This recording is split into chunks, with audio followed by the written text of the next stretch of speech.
Assalamualaikum warahmatullahi wabarakatuh. Alhamdulillahilladzi anzala ala 'abdil kitaba wa lam yaj'al lahu iwaja. Asyhadu an la ilaha illallah wahdahu la syarika lah wa asyhadu anna Muhammadan abduhu wa rasuluh. Allahumma shalli ala Muhammad wa ali Muhammad. Allahumma shalli ala Muhammad wa ali Muhammad. Qala Allah ta'ala fil Qur'anil Karim, a'udzu billahi minasyaitonir rajim. Bismillahirrahmanirrahim. Wa in tutik aksara man fi ardi yudilluka an sabilillah ay yattabi'una ila dhanna wa minhum illa yakhrusun. Surah Al-An'am ayat 116. Allah mengatakan, jika kamu menuruti kebanyakan orang di muka bumi ini, niscaya mereka akan menyesatkan kamu, karena mereka hanya mengikuti prasangka belaka dan mereka tidak lain hanyalah berdusta terhadap Allah Subhanahu wa taala. Jadi kalau kita, kata Allah, mengikuti kebanyakan manusia di muka bumi ini, kalau kita ikuti kebanyakan manusia atau kebanyakan orang di muka bumi ini, menyesatkan kamu dari jalan Allah. Mereka hanya menduga-duga, ya, mengira-ngira, merasa-rasa, sehingga mereka tidak bertemu dengan kebenaran. Ya. Kenapa? Mereka berdusta atas nama Allah.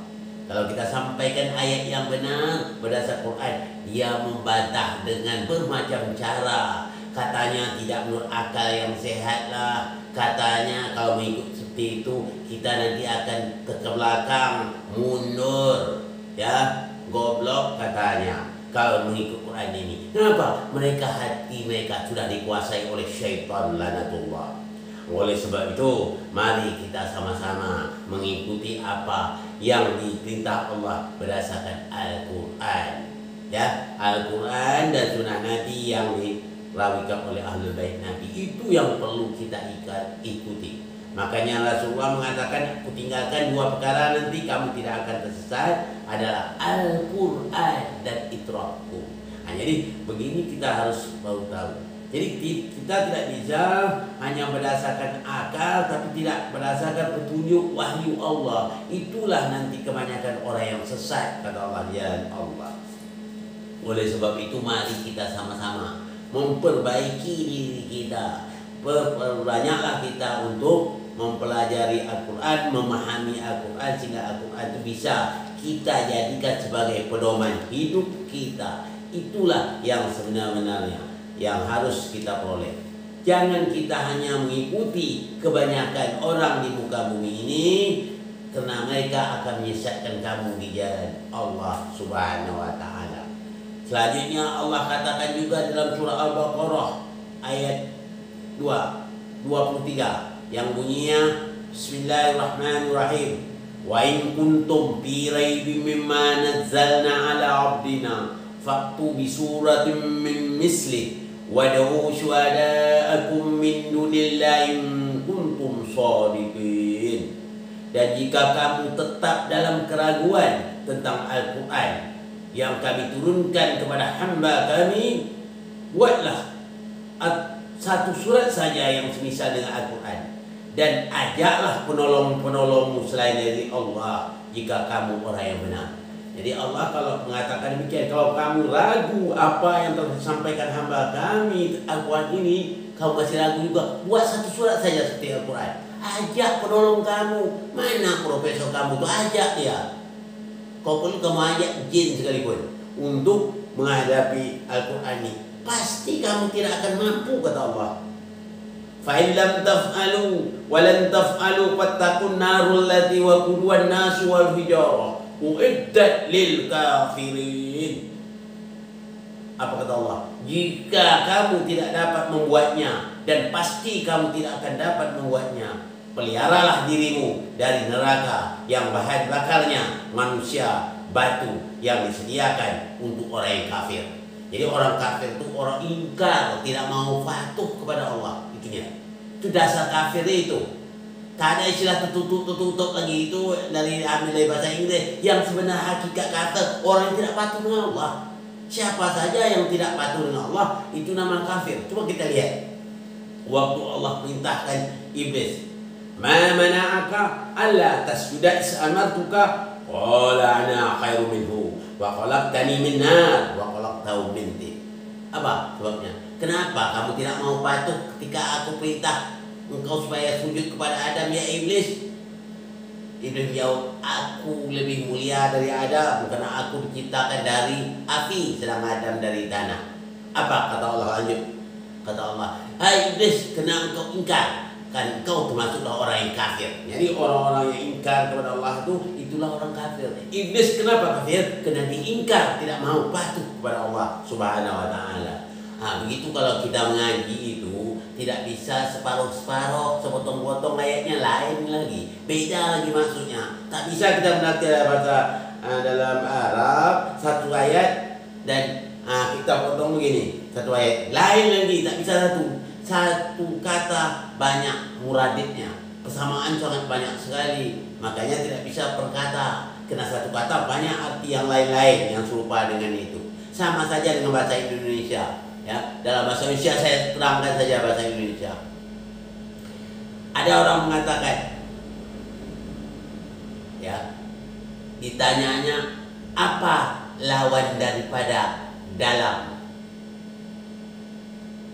Si A menjawab dalam, lawannya luar katanya. Satu lagi, tanya lagi yang sebelah ini, dalam lawannya apa? Dalam lawannya dangkal katanya. Artinya dua.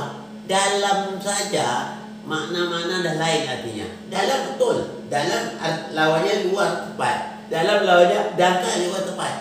Kenapa? Karena belum disambung dengan kalimat yang lain. Jadi harus begitu. Caranya dalam laut lawannya dangkal. Ya, dalam rumah lawannya luar rumah. Baru itu disambung dengan kata yang lain. Tak bisa artinya apa kafir? Kafir tertutup apaan yang tertutup?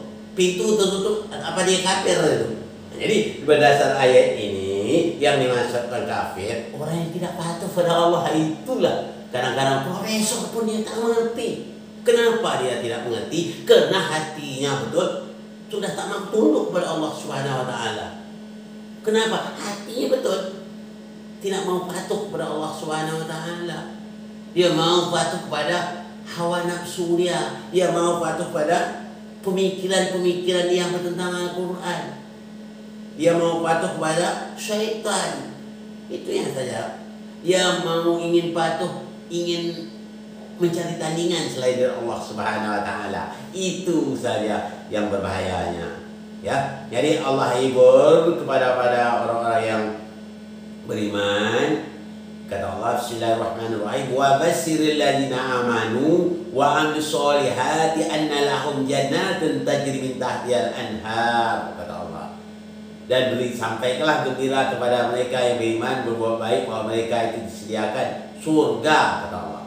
Ya, jadi gitu kita. Jadi orang-orang yang beramal yang berdasarkan ini amal yang masuk sini, amal yang berdasar petunjuk Allah Subhanahu wa Ta'ala sebagaimana yang telah dicontoh oleh Rasul. Mereka itu orang beriman seperti itu disediakan Allah surga.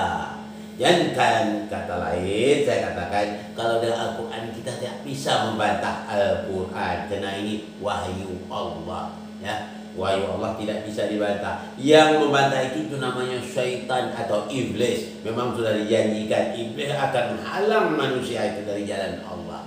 Dalam kata lain, kalau hanya sekedar takut berbuat dosa biasa-biasa itu tak berat. Tapi kenapa iblis ini berbuat? Supaya manusia tidak mau fokus kepada Allah Subhanahu wa Ta'ala. Itu saja yang paling berbahaya. Apabila kita tidak mau, hati kita tak fokus kepada Allah, itu lebih bahaya dari dosa yang lain-lainnya. Ya, kalau dosa-dosa yang lain menghindar daripada zina, jelas kita tahu zina itu dosa. Mencuri jelas kita tahu. Itu kalau yang sendiri itu hanya manusia kelas bawah saja itu iblisnya, terlalu rendah itu. Tapi bagi yang orang sudah berat, ya, apa tingkat ulama, ya, dia tidak seperti itu. Iblis yang datangnya supaya ulama itu tidak fokus pada Allah Subhanahu wa Ta'ala. Itu yang dipengaruhi oleh iblis. Digunanya akal, katanya akal sehat. Ya, begini caranya. Al-Quran juga perlu revisi katanya, sesuaikan dengan zaman. Itulah setan yang paling berat. Ya. Kalau tanggung orang tak akan mampu untuk menghadapi setan seperti itu, yang membisikkan dalam kalbunya, dalam hatinya, ya, bisik oleh syaitan, ya, supaya manusia itu tidak fokus atau tidak khusyuk manusia itu. Kadang-kadang manusia berapa banyak tidak khusyuk dalam sholat saja, teringat selain daripada Allah. Berdakwah dia juga dipengaruhi oleh syaitan, dimasukkan perkataan yang seperti lawak dan sebagainya. Itu bukan kerja syaitan. Rasulullah tak pernah berbuat dan Allah tidak juga memerintah sedemikian. Allah perintah tidak ada Tuhan kecuali Allah. Kita maksudnya apa? Kita harus mengikut Allah, itu yang diwahyukan Allah dalam Al-Quran. Itu baru mengaku kita tidak ada Tuhan selain Allah. Tidak ada Tuhan selain Allah itu kita hanya patuh, hanya Allah saja yang kita taati, hanya Allah saja kita patuhi.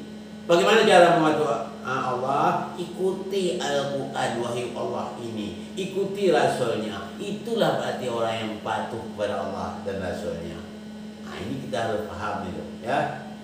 Bukan asal-asal saja.